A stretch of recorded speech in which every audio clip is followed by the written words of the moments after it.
So we're on. We are on. We've got Shannon here, Shannon Riley, and I'm going to tell everybody how I know you because you reached out to me. Shannon saw one of my wee clips on TikTok, which is was it TikTok? TikTok. Aye, you and saw Instagram as well. Did you see it on Instagram? Right. Uh-huh. And she reached out a couple of months ago saying that she would like to talk about eating disorders, body dysmorphia, bulimia. There was actually a whole list. There was a whole list, and I was like, oh my God. Just to get away a couple of issues. That's all right. There's quite a few years like that. Don't worry. So it's taking us, to get to this point today to come and do this chat with you. So I know virtually nothing about you other than what you sent to me. Although I do know that you've got wee Harper who's 7. I know you're a ma. And I have seen the wee clips on your TikTok of where you went for surgery and stuff. So I do know a wee bit. Roughly, but obviously you're here to share it. So, and I know that you just turned 30 recently. Happy birthday to you. Many happy returns. So we know what age you are. Jesus. So where do we start, Shannon? So what, be as well just starting at the beginning, where do you think things started, or did things start at a certain point, or did you always just feel the way that you do? It's hard to say, because when I look back, I suppose I was just a typical girl that, I feel fat this day, the way that everybody does, or they look in the mirror and they're like, oh my God, like I've got pure fat legs, or this and that. So I've always had that, but it's never been to any extreme. It's just genuinely been me feeling fat, or maybe no good that day. I think that just stemmed because my weight was always up and down. I was never like a stick thin person. I've always had hips and legs and a small waist. So back when I was at school, the norm was to be stick thin, and if you weren't, you were called fat.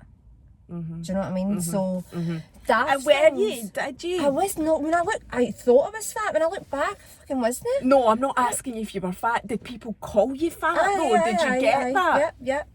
No, no food, not like pure in school and stuff, but do you know that way stupid boys and that when you're younger and stuff like that. But for some, I suppose, family members as well, when I was young, I wouldn't be called fat, but comments would be made like, you better watch, look at that belly on you, you're putting on the weight, stuff like that. So I think stuff like that stuck.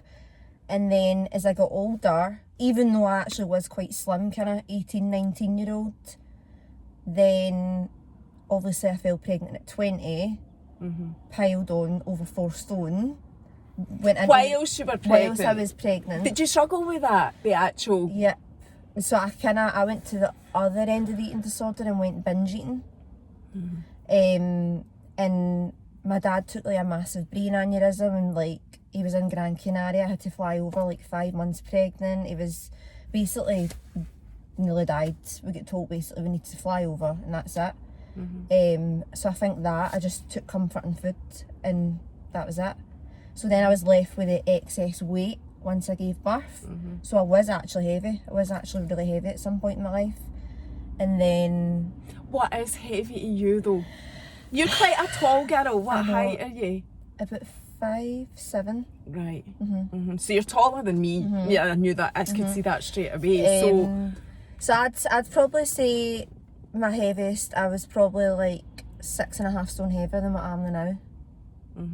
Which I suppose some people would be like, that isn't, I wasn't morbidly obese or anything, but I was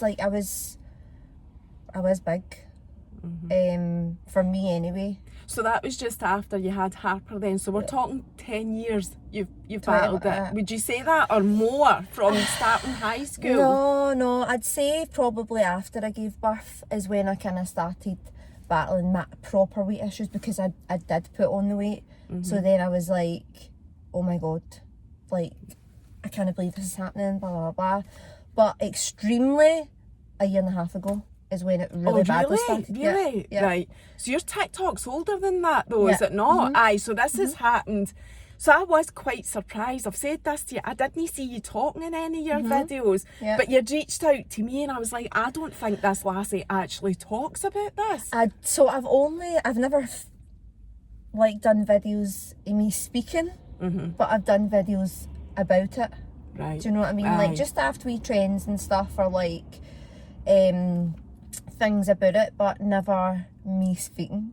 That's So why this I'm is a the bit first like time you've- nervous. aye, no, That's don't why be. I'm a wee bit nervous. But yeah. It's easier said than done, but I don't be. It's Aye. fine. So, oh God. So what did so up until a year and a half ago? So we're talking 10 years. So up until Yeah. a year and a half ago. So 7.5 years. What did you do in that time? Before? No, like so.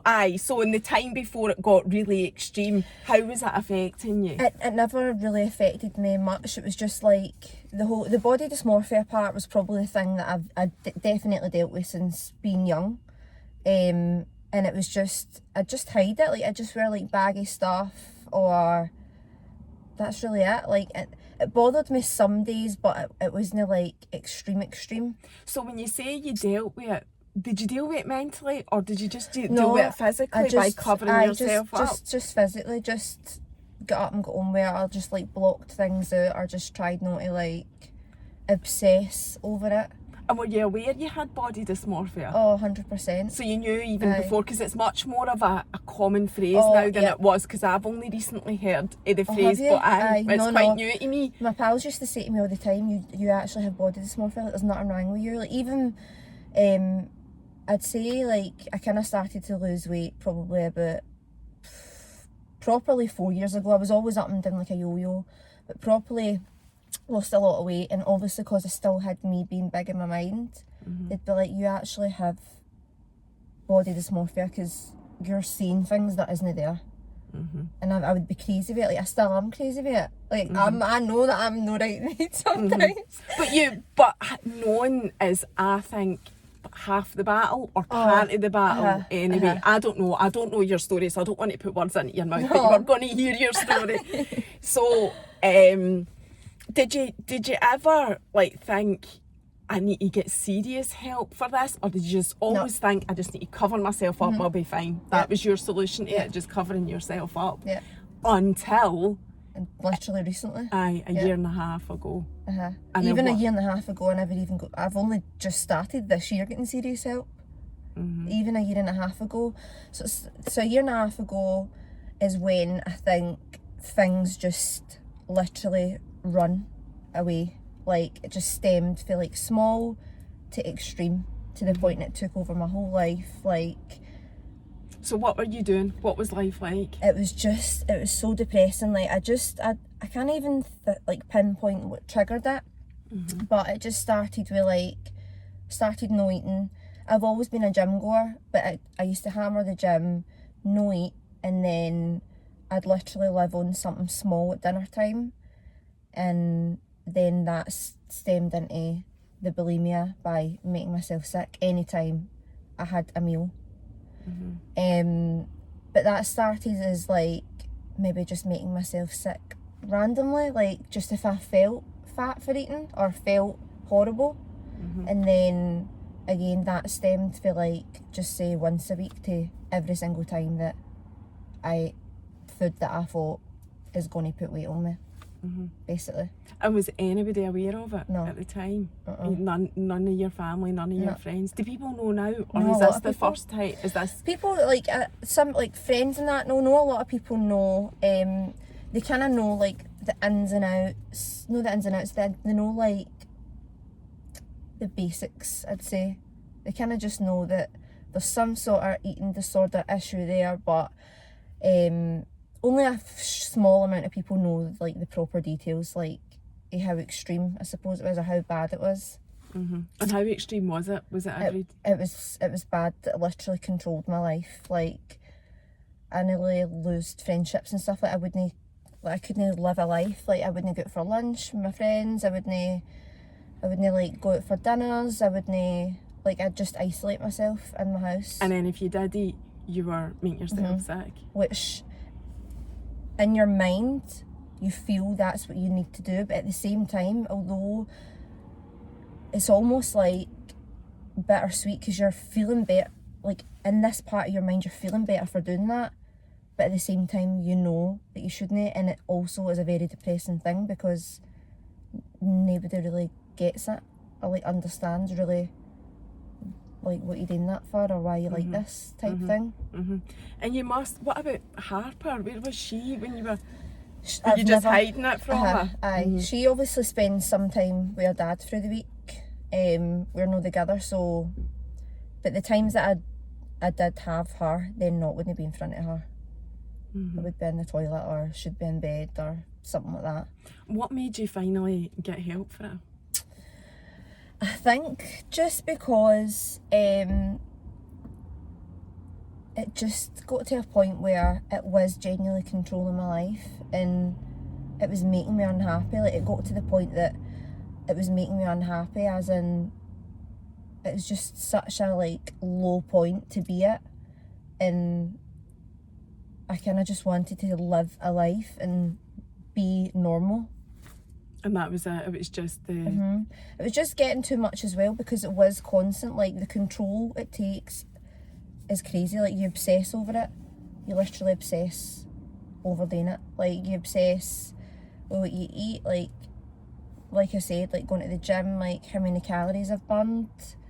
And obviously it's like, it hurts as well. Like, constantly being sick, like your insides and stuff. So it's so bad for like, you I physically. think it was just You one. will know that now, do you know how bad physically it is? I already but I it's- knew that though. Oh, That's the did you? thing. Like, that's the crazy thing. Like, you know that, but like, even like obviously like things like your teeth, your health, like your insides. Like, obviously if you go that bad, like fertility and all that can come into it. So I knew all this, but it's just that crazy point. It's a vicious circle. You sometimes I'd never thought I would get out of it. So I did So know. what are you doing? What's the therapy? Honestly, I could greet for you. Oh, That's how I feel. So the thing is, right. So basically, I know this you've is had pure other cringe. surgery. I know you've had surgery. Oh, We'll I've come had back to that. surgery. We'll come Back to back to that. surgery. Talk about your therapy first. Right, so- what's cringe? Tell us. We love a Oh, bit of cringe. Oh no, I can't. Spit it out. So obviously, like, to be honest, like, kind of like start of summer and stuff. Although I was still obviously making myself sick and all that. It slowly wasn't as extreme. And then obviously I've always had in my mind, right, I need to get away from this. I need to kind of stop this. And then I met somebody new. So I think just by that, and it was just like, I was like, right, I want to live this normal life. Like, I can't be like this. So you're in a relationship now, and it was meeting somebody new that. I think in my mind I did start to slowly get better, but then the minute I kind of met somebody new, it was like I was just different. It was And just, do they know, and were they aware of Yep. how deep and they weren't aware at the start, but I did say, obviously, this is this is what's up with me, by the way. quite a And brave thing to say to I somebody feel like brand I'm new? a very like word vomit person. Like, see if there's like no secrets, obviously it's no secret, but I'm like, I need to tell somebody then and there. I just need to get everything out because I'm a very like, as much as I'm a closed person, if I'm like with somebody relationship wise, I'm a very talker. I'm a big talker. I'm like deep chats and all that. So Because it's therapeutic. Uh-huh. It's part of your. Well, I believe it is. It's part of your therapy. so I just obviously explained, and then they never knew it was like, I suppose, extreme, obviously, right away when you first start speaking to somebody and stuff. I'm not going to blurt all that out, but they know now, obviously. Aye. And that started you on your. Did they help you? I suppose obviously it was just like, maybe you should get professional help. I actually did get professional help December last year. I went to a private therapist, obviously for loads of other things as well that's happened in my life, but that was one of the issues. And So you were aware. he had kind of brought stuff up and said, like, made me aware that obviously this is like eating disorders and bulimia and stuff like that. Your partner did, or the psychologist the did? therapist. Right. So how did you find a therapist for that? It wasn't just for that. It was just a counsellor. general, I had just a right. general, but obviously I brought up these issues because it was really, really bad at the end of the year last year, and it was making me crazy. Like, obviously it was making me feel really depressed as well as everything else. So I just spoke to them about that at the same time. Are you still seeing the therapist? No. So you're not on therapy now at all? So not yet, but I'm starting a new one. I've been referred to it's like an outpatient for like bulimia. Through the NHS? Oh really? How did you go to your GP I for literally that just went then? to my doctor. And she was so nice about it. She was just like, obviously it's not like a magic pill you can take to kind of, or be put on medication to be better all of a sudden, but I'll refer you to a clinic that obviously helps deal with that. They'll go through, it's like counselling with you. They'll kind of go through because it's almost like retraining your brain. So they'll go through how to like change your way of thinking and be positive and stuff like that. And have you started that? No, Not I'm yet. waiting for an appointment. And do you feel you're okay to wait? I'm okay to wait for the first time. So you are, and I did think this when you messaged me, you are going through recovery 100%. right now. Like, But, you know, even just the process of getting on that road of recovery, it is extremely new for you. Oh, it's still very present, but I'm still going through recovery. Like, it was, I think like there kind of from like start of September, I went like 6 weeks without making myself sick, which is the longest I think the longest I tried was like 5 days one time. I'm sure you did post something I about did, that. You yeah. said, I remember seeing that. So that was only a couple of weeks ago, but then I did have a wee mishap Relapse. a couple of weeks ago. But it was only genuinely was one time, and I was like, I knew it. I was like, why did I do that? So I've been fine ever since. Oh, I'm not fine because it's still, I would say it's definitely anybody that has this, it is in their brain 24/7. For example, especially now because I'm eating normal-ish. So What's normal to you? What so is I eating think normal? it's funny because I've never been a person that eats breakfast, lunch and dinner. When I say I'm eating normal, I'm comparing it to either no eating or eating like something very small for that one time through the day, whereas I'm probably like eating 2 meals a day. And I think that's massive progress considering 100%, where you were. It's not 100%. for, you know, any else to judge you for that. So I've always been like, I never really eat through the day, so I'm never really that hungry. And then I'll eat like late afternoon, night time. So I think because of that, because I'm eating, the whole feeling, the urge to be sick is heightened sometimes. So you feel it even more intense when because you're I know trying that, to. Aye. because I know that I'm not getting rid of it, basically. But I suppose the other thing is, right now you're doing that completely alone. You're not in therapy No. yet, but you know you're going to it and Yeah. you want to help yourself Yeah. and you want to make it better Yeah. and whatever. And I suppose from a parent's know. point of view, and you're a parent yourself, you'll have your own concerns Yeah. about Harper because Yeah. you don't want them Oh, to no. be. And I do worry about that because there's a fine line, I feel, because Lola's an eater, total grubber, Yeah. eats everything. So is Harper. And there's a fine line between educating your child on healthy options, because the school are always encouraging that, and then it becoming like, I start to worry, am I saying too much because I don't want her to excuse me, Pick up. have issues. Yeah. So I think as a parent, it's actually really, personally, I feel it's really, really difficult to manage getting it right. Yeah, it is. Because I'm the same, because I'm so obsessive with myself, and I say to myself, you need to watch what you're saying, because she is a grubber, and because of her autism, she used to only eat Oh, she's autistic. I don't beige think I knew that. foods. So obviously her diet used to be rubbish, and I'm sitting, obviously in my mind, I'm sitting anxiety through the roof, panicking, but I'm like, I like do anything. Don't get me wrong, now she's eating proper like good and she can eat the same stuff as me, like fresh food and stuff like that. So it's not as bad, but I'm like, and I just know like what other children can be like I would never want her to be maybe like, do you know what I mean, fat shamed or anything like that, because then I'm like, that can turn into issues, and obviously as a mum I'm like, I can't even imagine it. Obviously I know, and it's sadly kids are kids, and it's inevitable, regardless of what you like do. even I'm not just talking about the fat shaming thing, anything.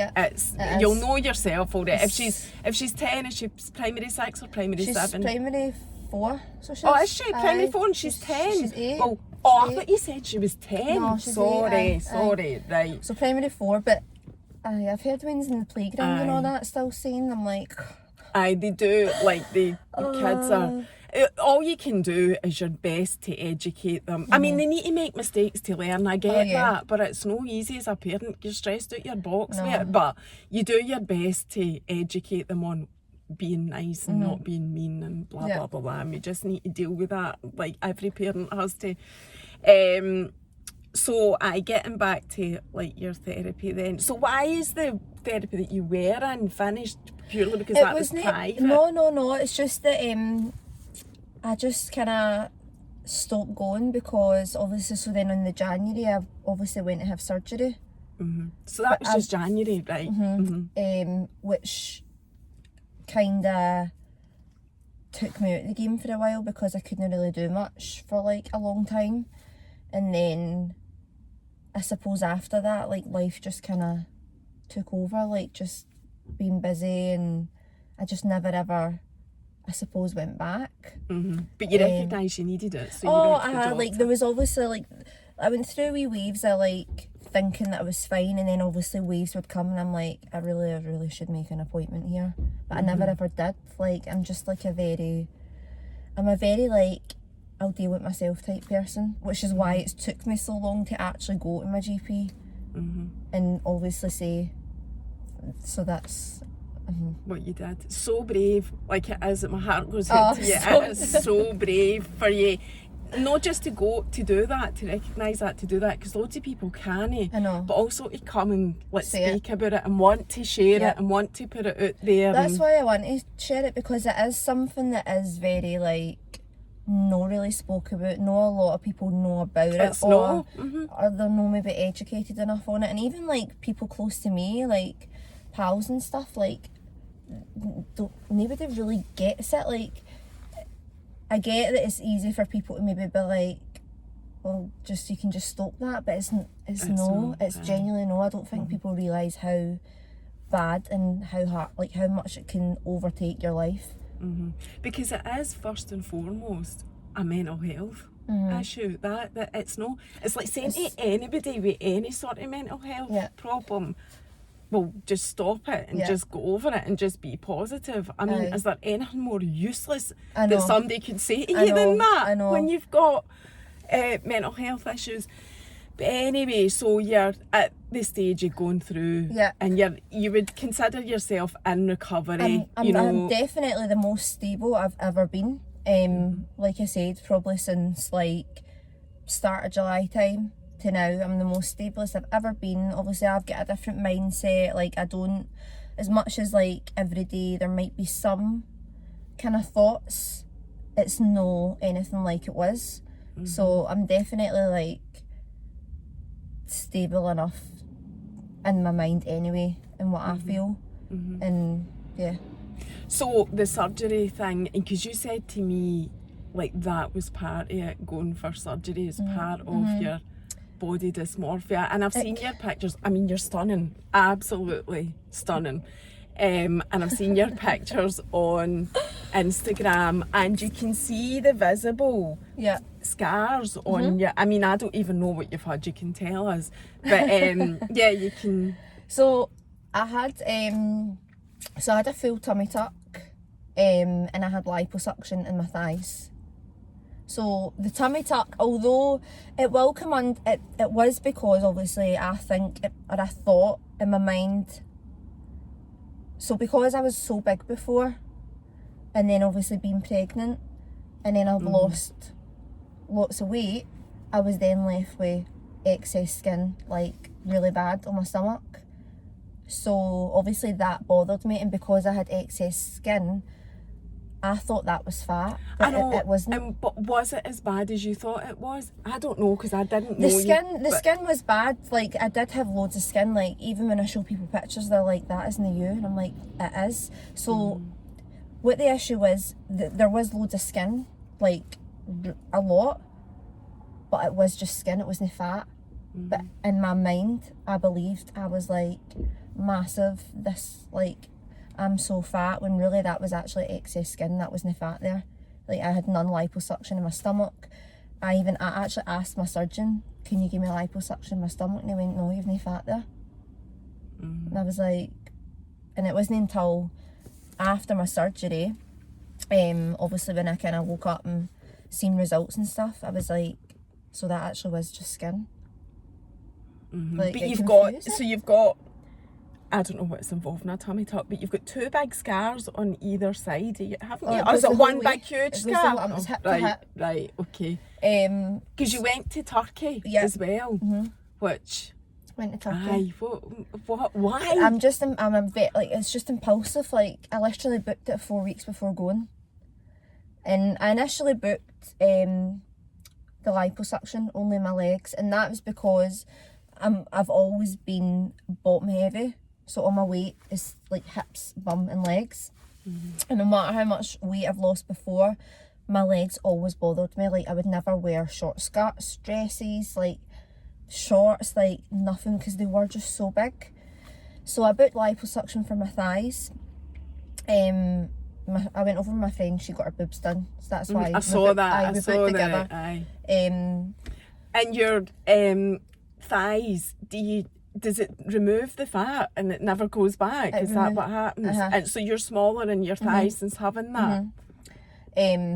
So I booked that, and I was kind of like humming and hawing, should I get a tummy tuck? But it genuinely freaked me out because it's a really huge surgery, and I was like, massive. Oh my god, like, I can't get that done and whatever. And then I kind of just had a think, and I was like, I'm going to be over there, and I know if I come back and I've got slimmer legs, I'm going to be then focusing on my stomach.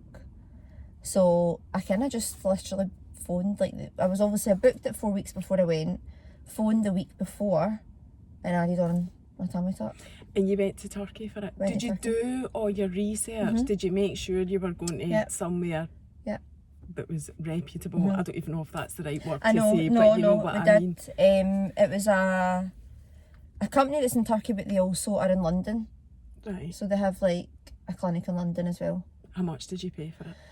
So all in, for the liposuction, the full tummy tuck, and your accommodation and transfers are included, I'd say probably about 4,400, between 4,400 and 4,500. And what about your aftercare? Because did you not get an infection or something? My stomach was leaking, but it was like excess fluid, because obviously with a tummy tuck, so obviously they cut your incision, and then they basically cut the loose skin away, so then essentially you're left with like a hole, and then they pull the top down to the bottom and stitch it. But because of that, obviously your belly button would be away down there, so they create a new hole.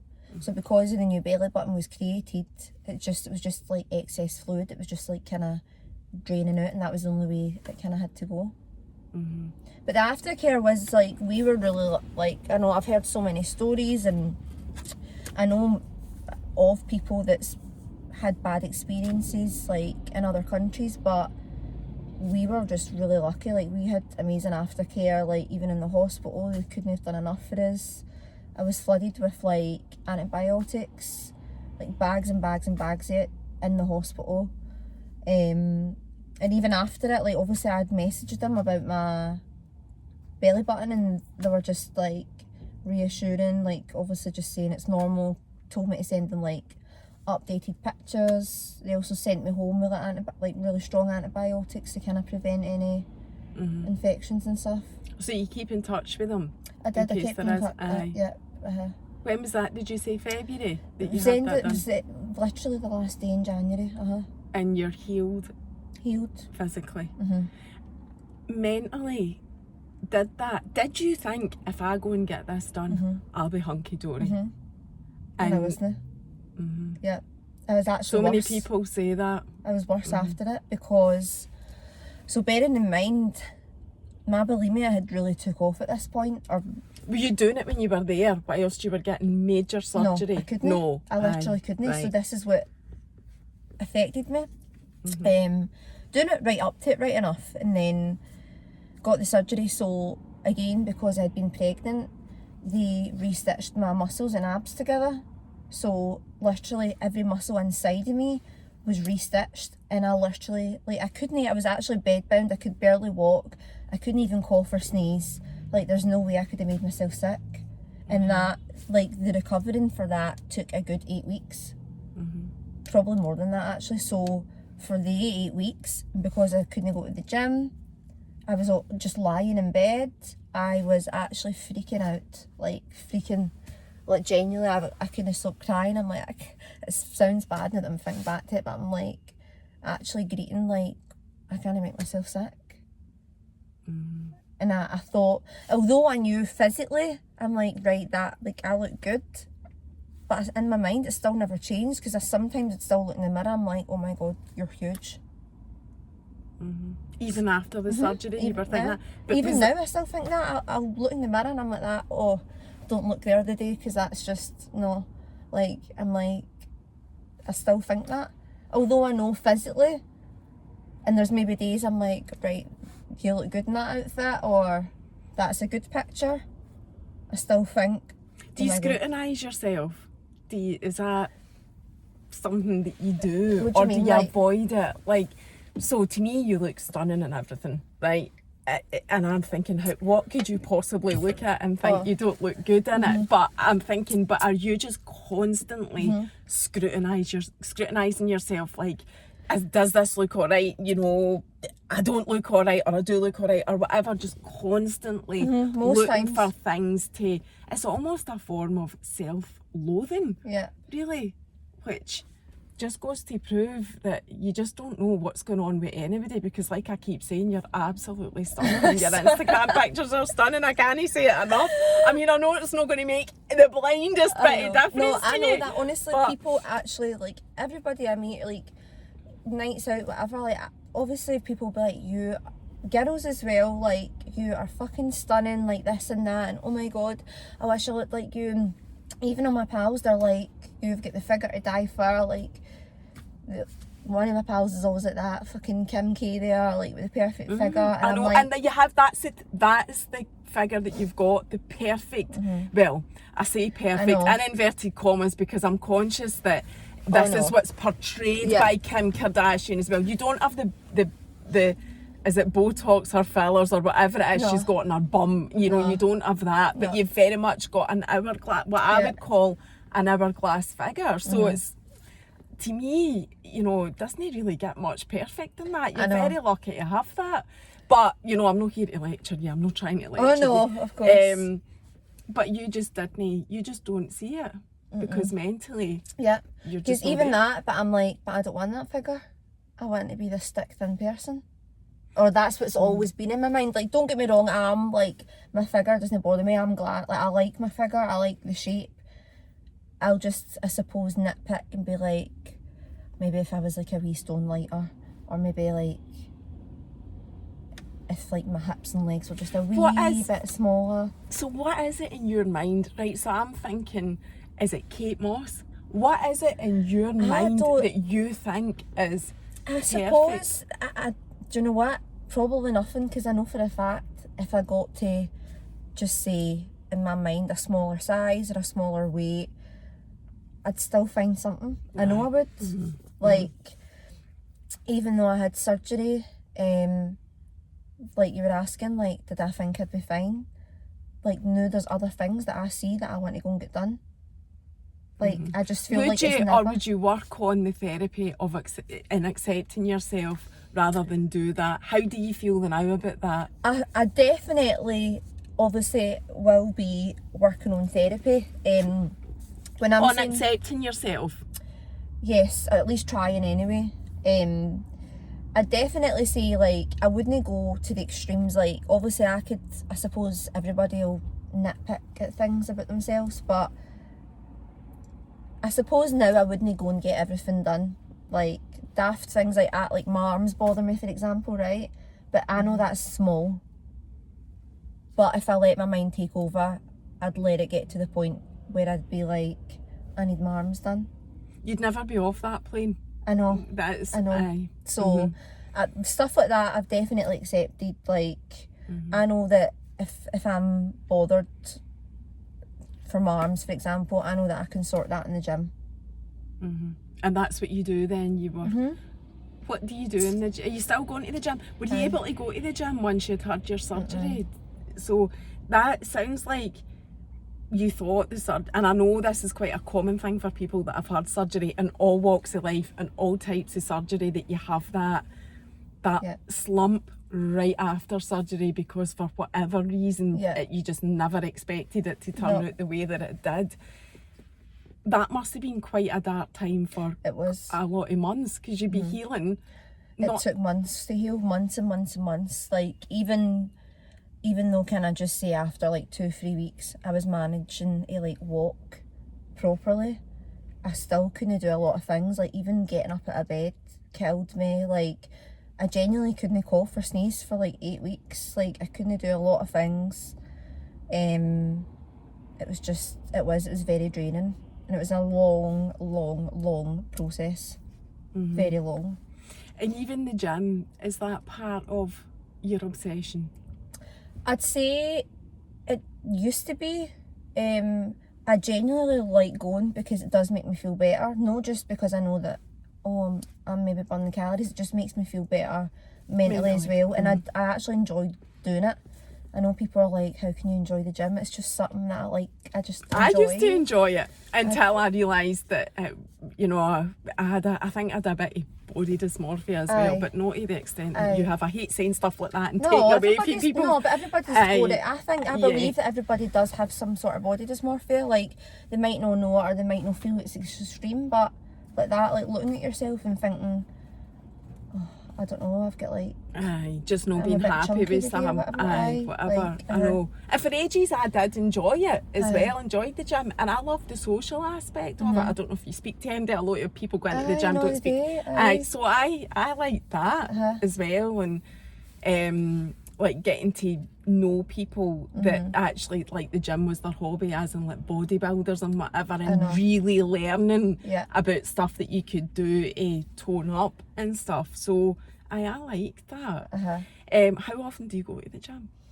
So I normally go like probably about 5 times a week. I normally go like right after the school run.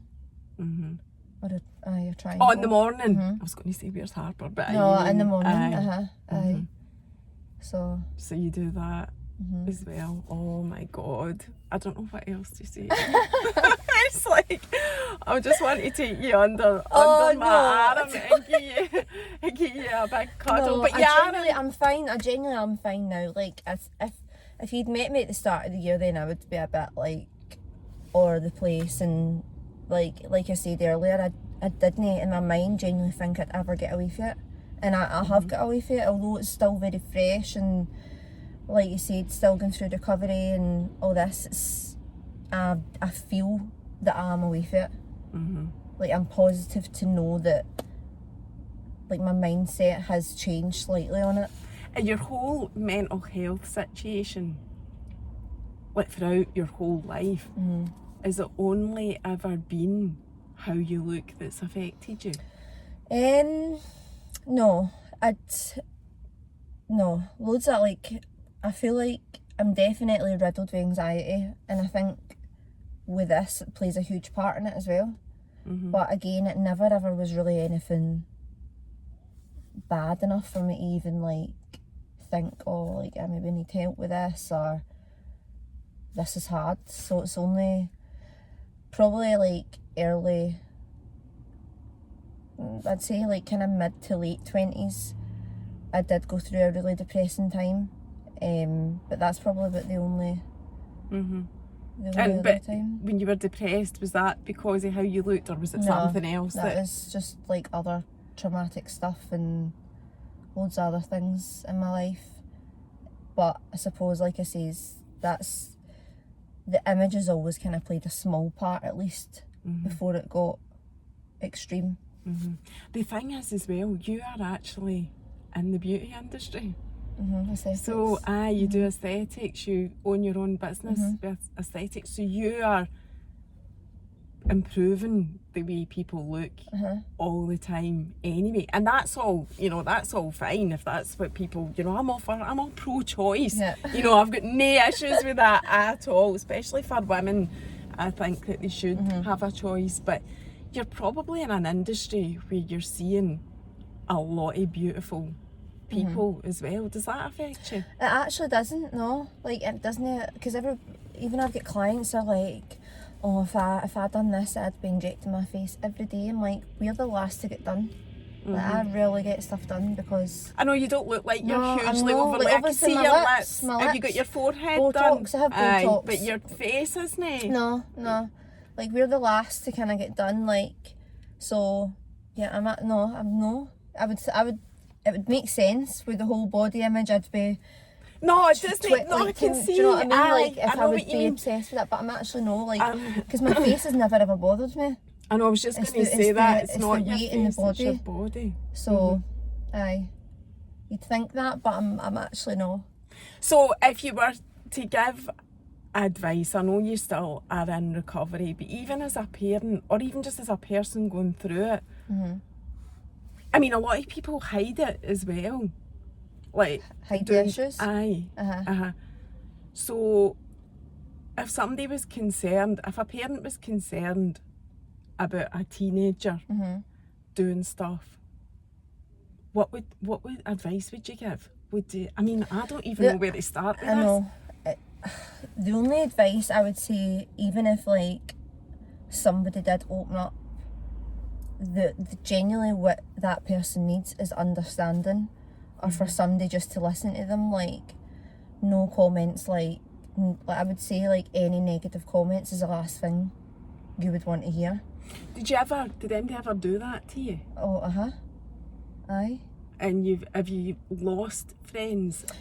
No, I kind of nearly lost friends, but it wasn't because but it wasn't like they never knew what was going on. They obviously just thought like I had just changed as a person, maybe like wasn't like kind of wanting to go and do things with them, but obviously they never knew the actual reasoning behind it. So I suppose in that sense, I nearly fell out with like a couple of friends. Has anybody actually turned their back on you? No. When you have to? Well, that's good to know. No. So that's a good message to put out there. No. I'd say like obviously the only kind of negative comments people would get is because people don't understand it, and it's like we said earlier, like just, can just get out of that, or like just stop it, like you're fine type thing.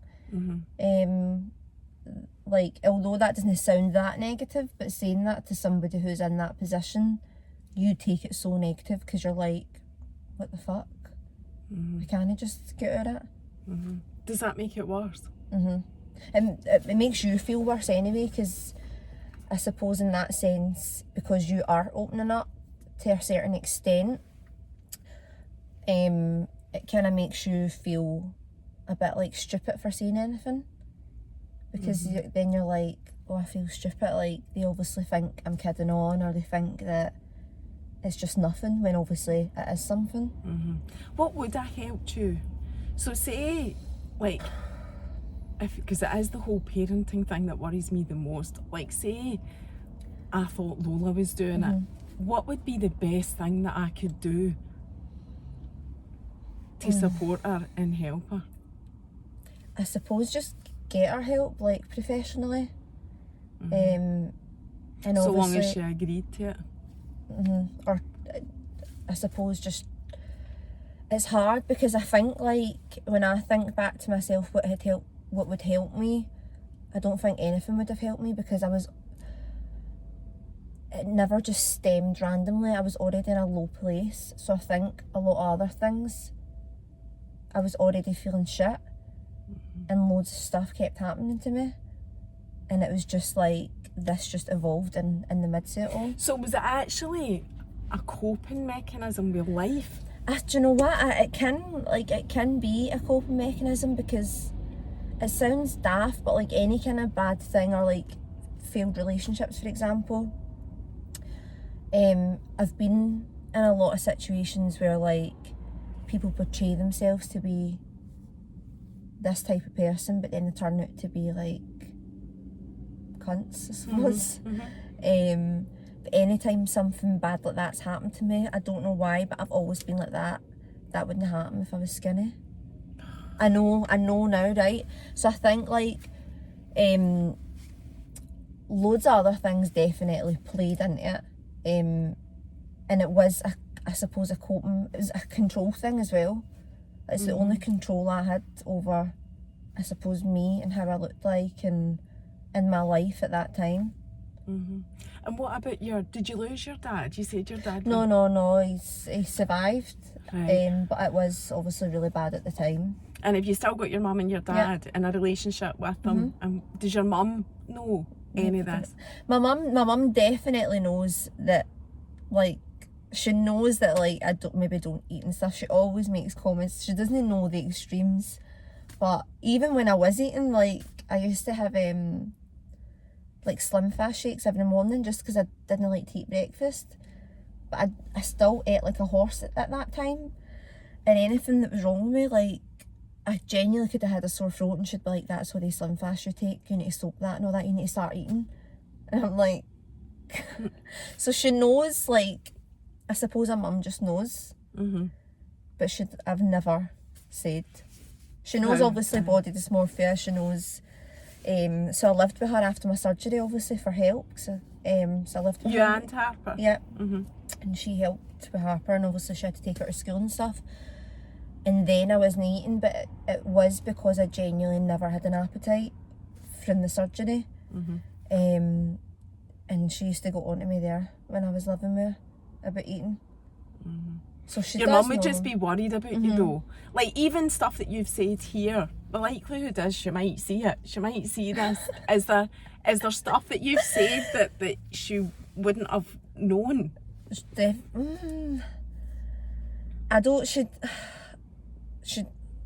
I suppose nobody, like, that I've not told wouldn't know about the extremes of the bulimia, or the extremes of no eating a thing and then eating something small, and then obviously is that so? When you were at your worst, what was the worst day, or what would the worst day look like? Oh, there's been loads. I think, like I said, because mentally I was in a very depressive mood, and I just could, like, my life was just falling apart. It was just, everything was going wrong. If you looked at me, you would have looked and been like, she's got everything. But obviously I just, mentally it wasn't. So it was just like, the worst part was just when it literally took over and I was like violently making myself ill, to the point that I was like lightheaded and had to like I made myself dehydrated, because I was actually just constantly making myself sick. Like, I wouldn't move until there was nothing in my stomach, like from the toilet. And then kind of after that point, I was just kind of obviously sitting on the floor, like in tears, like how, like, I couldn't control, and it seemed like I couldn't get by it and kind of get out of that and be normal.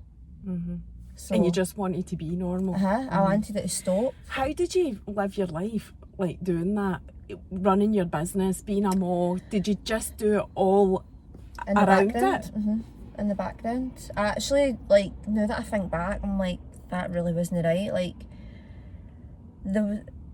I think, like, my pals were starting to pick up on me no going places with him. Because, like, I'm a very sociable person. Like, I love going out for lunch, I love going out for dinner, like, I just love stuff like that. And obviously I own my shop, one of my best friends, and any time we were in work together, she's like a big foodie. She's like, we'll go here for lunch. And I kept saying like, no. And then she started to make a couple comments. Like, when there was other people there, she'd be like, oh, is that you not wanting to go for lunch again? Like, stuff like that. And I'm like, she's starting to pick up on things. So I did actually go out for lunch one time, and I was straight into work after it. And obviously there was people working and stuff. I just went right up to the toilet and made myself sick the minute I get in. Because I was like, I've just ate lunch. Like, I never even eat during the day as it is, like, freaking out. So that was how you did it. You just worked around it. And like I said, 9 times out of 10, I wouldn't really eat until night time anyway, or like dinner time. So I'd be in the house. So people were aware of it then, because you were working with your best friend who obviously picked up on it. They've definitely the no eating part they've picked up on. Nobody would have known about the bulimia at all. Nobody, because I kept that very, very, like, nobody would have known about it. Do your friends and family know about that part of it now? No, not my family. I'm not a big talker. But even some of my friends maybe you should tell your mom before this video goes out. No, it's fine. I'm that type of person though. Like, I'll just like when I fell pregnant, I was just like, I waited 4 months before telling my mum. Like, that's just me. Like, I'm the type of person that would text somebody that. Do you know what I mean? I'm just not a good. But then when you do talk, you've got loads to say. Oh, 100%. 100%. Right, so just before we finish talking about the recovery part, because that's really important, because I think you've given us a brilliant insight to what somebody with an eating disorder combined with body dysmorphia, I'm guessing they come hand in hand. I'm sure there'll be people out there that they've got it different, but what is it like now for you? How do you feel on a daily basis? I do feel fine on a daily basis. Like I said, there's always kind of some type of thoughts. I will still have that wee part in my brain that's thinking you're piling on the weight because I'm eating and because I'm not actually going to make myself sick. But all in all, I would say I do feel fine now, and I have been feeling fine for a good few months. Are you taking it a day at a time? I'm taking it a day at a time, but I'd actually say like most days I'm fine. It's just like maybe a couple days out the week, maybe 2 or 3 days out the week is when I'll feel a bit anxious and feel a bit overthink the situation. And how do you deal with that then? Like, how do you stop yourself from literally relapsing? just keep myself busy and just literally just keep telling myself like you're fine, like just repeating that obviously into my mind, like you're fine, like stop overthinking it, keep myself busy, or like I'll just obviously try and maybe flick through TikTok or watch something. By that time, if I kind of like, even if it's like doing my dishes or any type of housework or whatever, by the time I'm done that, the thought's away. So. And do you ever reach out to anybody, or do you just cope with it completely on your own? I know you're. I've got a couple of friends that I do reach out to. And you've got your partner still that supports you with it. And do they support you when you're in that? So obviously like because obviously since I've been with him, it's not been extreme enough for me to kind of I suppose constantly like say anything or reach out. But like I says, it's only been a couple times, and when I have So you do share it then? I share it definitely. 100%. Right. And when will you be getting your therapy that you're on? When did you say you were getting that? It's probably in the next month or something, I think.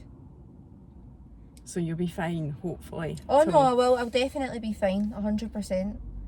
Yeah. And it's like I say, it's good and brave that you've come to talk about it and share it and whatever. I hadn't even thought it really I know. until you had said. I don't think a lot of people really, like I say, know too much about it because it's not really spoke about, which is why I do want to speak about it and why I've slowly been sharing even wee clips on TikTok because...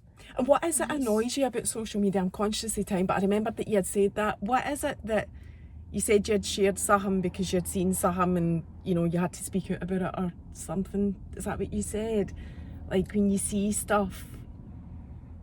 Oh, I don't know.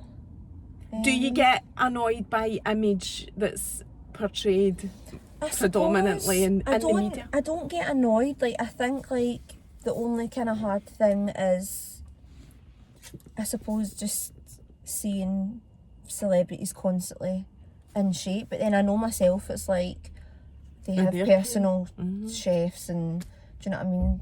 Personal trainers, and they can also be going through the same thing for any like, for all we know. And surgeries and procedures, and you just don't know. You don't know what any, and they've got money to burn to spend on stuff like that.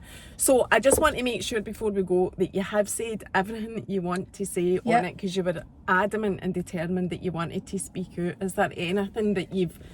I don't want you going away going, oh, I should have said this or I should have said that. And you probably had some ideas of what you did want to say. So I just want to make sure that you... I know, I'm trying to think, but I think that we have covered most of it.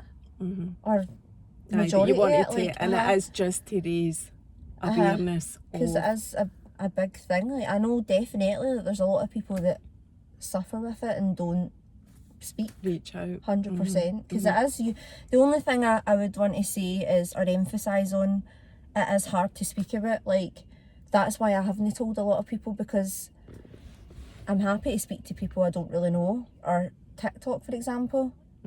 But if I even like what my best pals, even though I know they would never, they've been pals with me since I've been 11, like through life, like they'd never judge me on anything like that, and I know for a fact they'd be 100% there for me. But because it's an isolating thing, you feel, oh my god, I can't open up about this because people are going to think I'm stupid, people are going to think, it's just obviously daft thoughts that you think, but so you're just creating awareness, a very important awareness of what it's like inside the mind, really, of somebody with an eating disorder, bulimia, body dysmorphia, things like that. Thank you so much for coming to share. I'm away to greet you. Oh, don't I'm only joking. Thank you. See you later. Bye.